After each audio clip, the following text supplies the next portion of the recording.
There are some moments in astrology where you can literally feel the shift of the energy from one day to the next.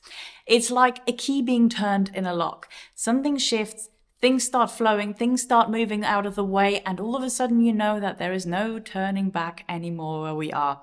And Mars entering Aries this year is exactly one of those moments.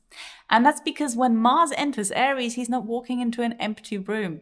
The sky is already packed with so much planetary power just waiting there in Aries. Just having built this big, beautiful bonfire over the past couple of weeks. And now that Mars is home, he's bringing the matches and he's ready to light it all up. In this video, we're going to go on a deep dive on why this particular Mars transit is so crucially important. But most of all, what it means for you personally and how you can use this transit to learn more about yourself, to become the person you've always wanted to be, and to work with the energies that we're experiencing at the moment rather than against them. So let's dive in.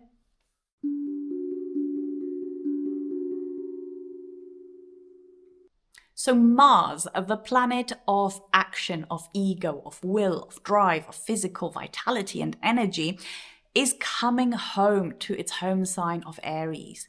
In traditional astrology, Mars ruled two signs, Aries and Scorpio, but now in modern astrology we have Pluto as the modern ruler of Scorpio, which is, honestly, in my opinion, a much more suitable ruling planet.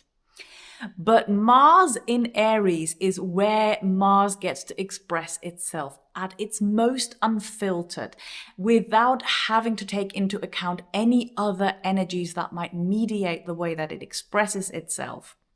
This is pure warrior energy. The difference between Mars in Pisces, where it's been the last couple of weeks, and Mars in Aries is like the difference between trying to run with water going up to your knees in boggy ground and running on solid track with the best running shoes anyone has ever made. And so Mars in Aries ingresses are fun. I personally freaking love them. I love it when Mars is in Aries. I love it when Mars is in any fire sign because I get so much physical energy. I get so much stuff done. I have so much motivation. I absolutely love it. Of course, it depends a little bit on your personal chart. If your chart is very fire heavy, it might be a little bit too much of a good thing. If your chart is very low in fire energy, you're probably going to be like me and you're going to absolutely love this time. But there is a very key distinction between Mars entering Aries any other year and Mars entering Aries this year, because we already have a stellium of planets waiting in the sign of Aries. And we have all slowly started to feel the shift. Like, tell me you haven't been feeling that something has been building in the world, that things are being pushed to a level where it's just not going to be sustainable for much longer. And that's because they have been. All of those planets have been building in the sign of Aries. And here's the thing that's very important. While they are all in Aries, Mars is their boss. Mars gets to decide what they do. They all follow Mars's lead. It means the boss is back and he's at home in his own sign where he is at his most powerful, at his most unfiltered, at his most uncompromising. Mars in Aries is a very uncompromising position. Honestly, all of those Aries planets, they are kind of giving every fucker for themselves energy. Thank goodness for Pluto in Aquarius, holding it all together and making sure that we don't all squabble and fall apart, and putting the importance on community and building communities and working with other people, because otherwise that would be very, very scary. Well, we've got Pluto holding it together. We've got Uranus kind of holding it together as well, whether it's in Taurus or even when it moves into Gemini. We have those two sextiles from the neighboring air signs that are stabilizing this whole big cauldron of Aries energy. Because this is all about to get activated as soon as Mars enters Aries on the 9th of April. And the fun thing is that on the very same day that Mars enters Aries, Mercury is also leaving its post-retrograde shadow. Mercury will be joining this whole big stellium in Aries not too long afterwards. And all of those things are essentially pointing towards it's go time. It's go ahead, it's launch, it's start something new. Because the old isn't working anymore. And this is all activating very, very, very powerful energy, both on a collective level and on a personal level. It's just a lot more fun on a personal level, because here's the thing, Aries is very much also about identity. It's about how we understand ourselves. It's the initiating factor. And all of these planets in Aries are essentially saying it's time to build a new identity. It's time to become a new person, because the old way just doesn't work anymore. It's outdated. It's the previous cycle. We're now starting something new. And on an individual level, that's very easy to do. You can essentially just, decide, okay, I'm a new person now. From this moment forward, you're a new person. You can change your behaviors. You can change your habits. You can change your attitudes. You can change your ways of thinking. You are now a new person.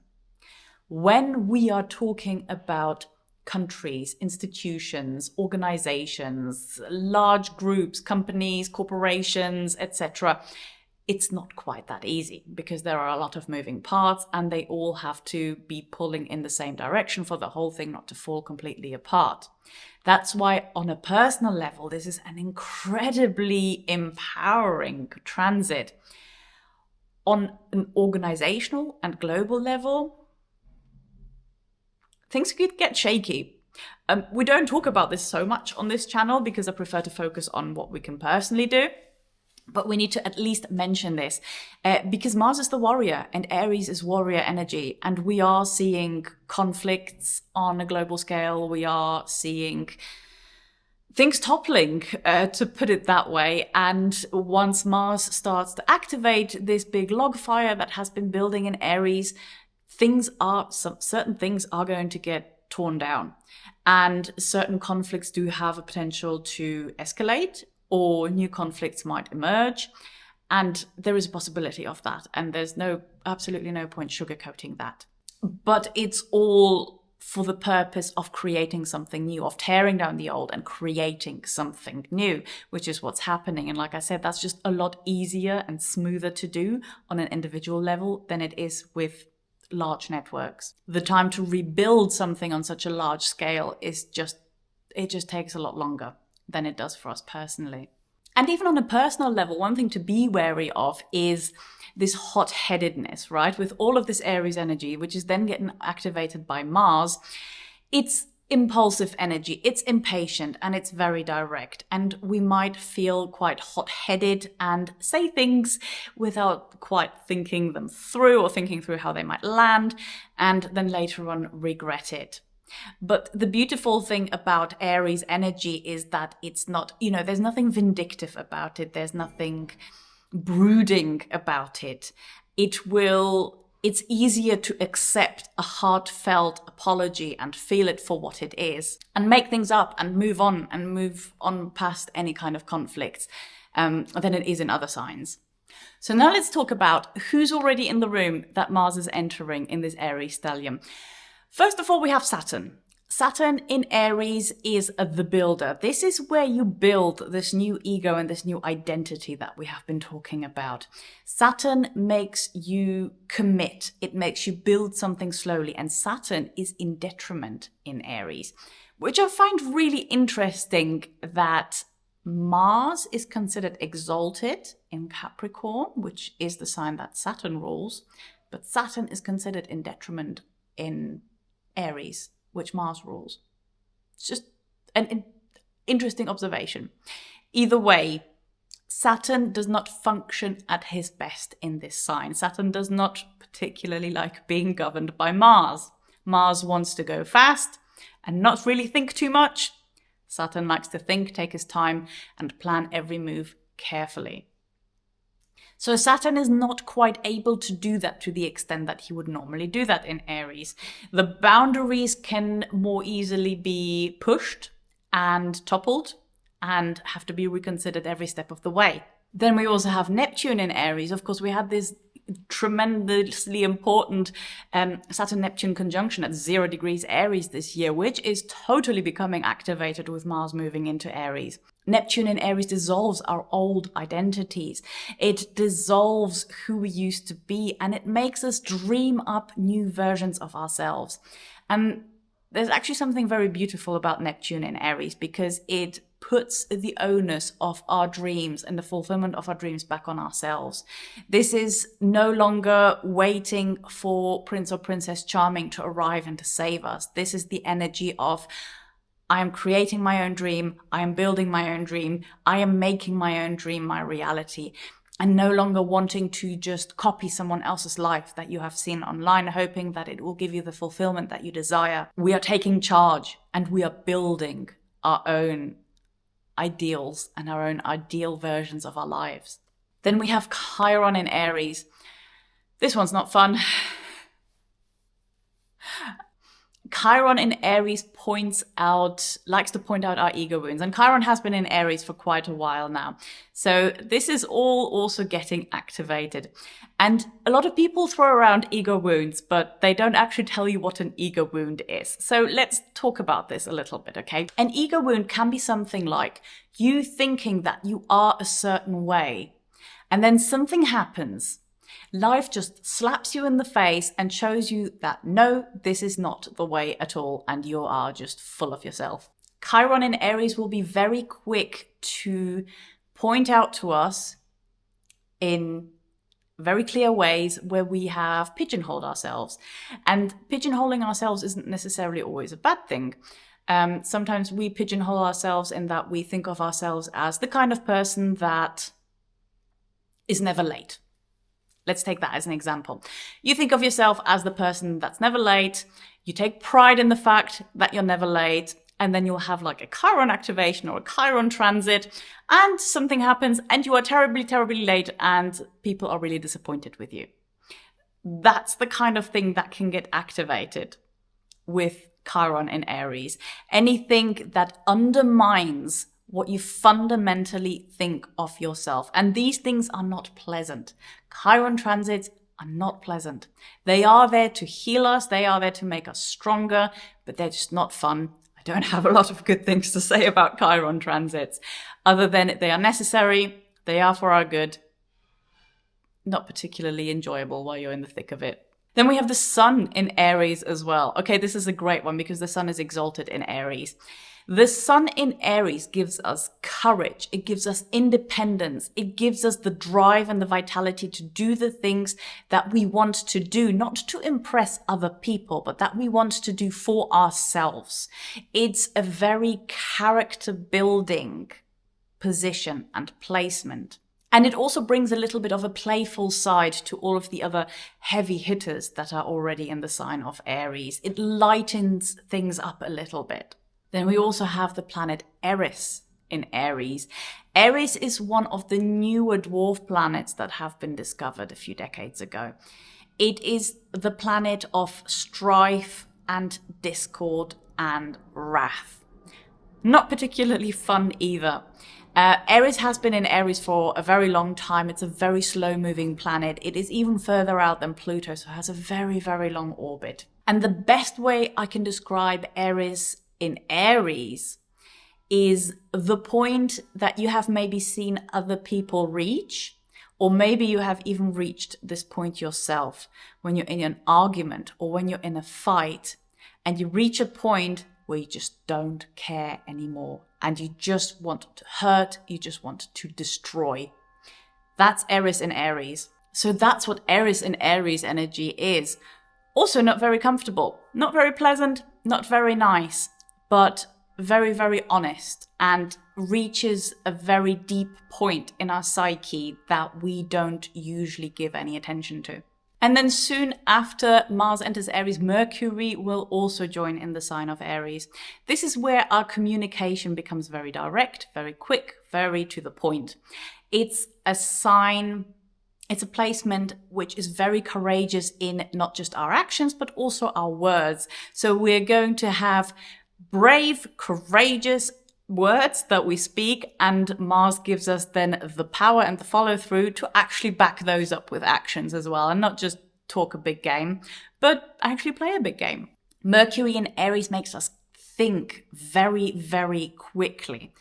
It's not the kind of place where we plan things through, but it is the kind of placement where we have faith in our own ability to pivot and redirect ourselves as and when necessary, instead of having to plan out the whole thing. So with all of these planets being activated by Mars, this is an invitation to rebuild a new identity, to completely scrap the things that don't serve you anymore, that were keeping you small, that were keeping you complacent, that were keeping you pleasant for everybody else except for yourself, and create something. There is so much potential and so much power and so much energy being put into this ability to recreate yourself and to also believe in yourself. That is the beautiful thing of all of these planets. They're not all the most pleasant ones to have transiting with Mars there, I'll be honest, but they build you up.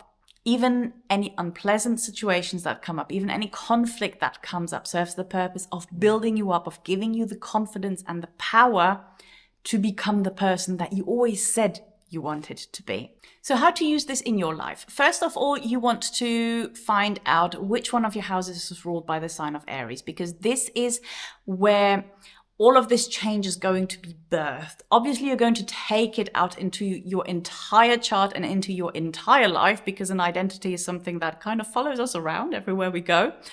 But wherever Aries rules, whichever house Aries rules in your chart, this is where this is all being incubated and where this is all starting, this identity shift. This time, while the Sun and Mars are in Aries, is also unequivocally one of the best, if not the best times of the year to start something new, to start a new project, to launch a business, to begin a new creative project, to move home, to do anything that is physically quite exhausting and tiring.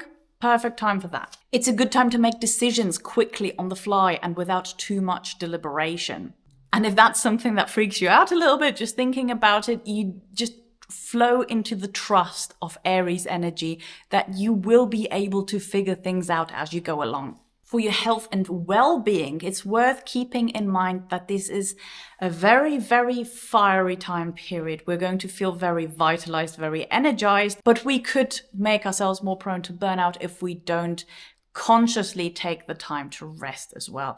Remember, rest is not a reward. Rest is not a luxury. Rest is absolutely necessary so that you can go out into the world and be this amazing new person that is being born to your fullest potential. So rest isn't going to be something that comes naturally or comes easily. It's something that we're going to have to make more of a conscious effort to integrate into our lives. Maybe schedule your breaks. Maybe set an alarm for your bedtime so you don't overdo it and go to bed at 3 a.m. in the morning because you've been so fired up and so excited about working on your project. Even if you don't feel it, your body will be working very hard during this transit. So do make sure that you give it the rest and the recovery time that it needs. So what Mars entering this big Aries stellium is actually asking of us is to stop waiting for the perfect moment and to just go for it, to be courageous, even if that's not something that comes naturally to you. All of these planets meeting Mars are saying, stop deliberating, stop second guessing yourself, just go, trust yourself and go. And if you'd like to get the full picture of what this is activating in your natal chart, how you are being called and asked to step up to the plate and to transform and to turn into something beautiful and new and exciting, then that's something that we can dive deeply into on a one-on-one consultation. You'll find the link to that in the description bar. If that's not something that's on the cards at the moment, do make sure that you're subscribed to my free newsletter that I send out every 2 weeks to go with the new moons and the full moons.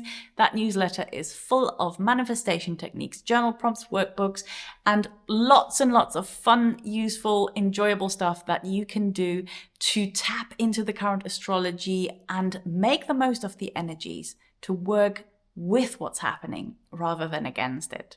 So make sure you like and subscribe if you found this video useful, and I'll see you in the next one.